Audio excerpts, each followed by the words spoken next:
ഇന്ന് ഏറ്റവും കൂടുതൽ കാണുന്നതാണ് പലതരം പുഞ്ചിരികൾ. രാഷ്ട്രീയക്കാർ മുഖത്ത് ഒരു ഫിക്സഡ് സ്മൈലുമായിട്ട് വരികയാണെങ്കിൽ നമുക്ക് പറയാം അതൊരു ഫിക്സ്ഡ് പോർട്രേറ്റ് സ്മൈൽ അല്ലെങ്കിൽ ദ പെയിൻറ്റഡ് സ്മൈൽ എന്ന് പറയാം.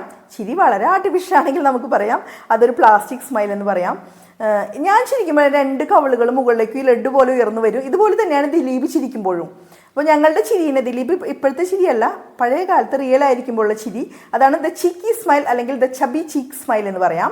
എനിക്ക് വളരെ ഇഷ്ടമുള്ള ഒരു ആക്ടറാണ് നസ്ലിൻ. ഓവർ ഡ്രാമാറ്റിക് എക്സ്പ്രഷൻസ് ഒന്നുമില്ല, ഒരു ബോയിഷ് ചാമോടുകൂടിയുള്ള ചിരിയാണ്. അതാണ് പറയുക ദ പ്ലേഫുൾ സ്മൈൽ എന്ന് പറയാം. അതുപോലെ ഷാരൂഖ് ഖാൻ്റെ ചിരി ദ റൊമാൻറ്റിക് സ്മൈൽ, നുണക്കോടുകൂടി ചിരിക്കുമ്പോൾ ദ ഡിംപിൾ സ്മൈൽ. ഐശ്വര്യയുടെ ചിരിയിൽ ഒരു റോയൽ ടച്ച് ഉണ്ട്, അതാണ് ദ റീഗൽ സ്മൈൽ. ഐശ്വര്യ കണ്ണോട് ചിരിക്കുമ്പോൾ നമുക്ക് പറയാം ദ മെസ്മറൈസിങ് ഐ സ്മൈൽ എന്ന് പറയാം. ചില ആളുകളുടെ ചിരി നമുക്കൊന്നും മനസ്സിലാവില്ല അല്ലേ, അവരെന്തോ നിഗൂഢത ഒളിപ്പിച്ചുള്ളൊരു പുഞ്ചിരിയാണ്. അതാണ് പറയുന്നത് ദ മൊണാലിസ സ്മൈൽ.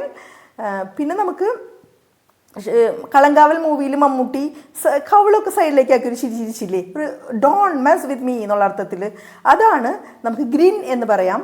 ഇതിൽ നിങ്ങളുടെ ചിരി ഏതാണെന്ന് നിങ്ങൾ താഴെ കോമെൻറ്റ് ചെയ്യുക.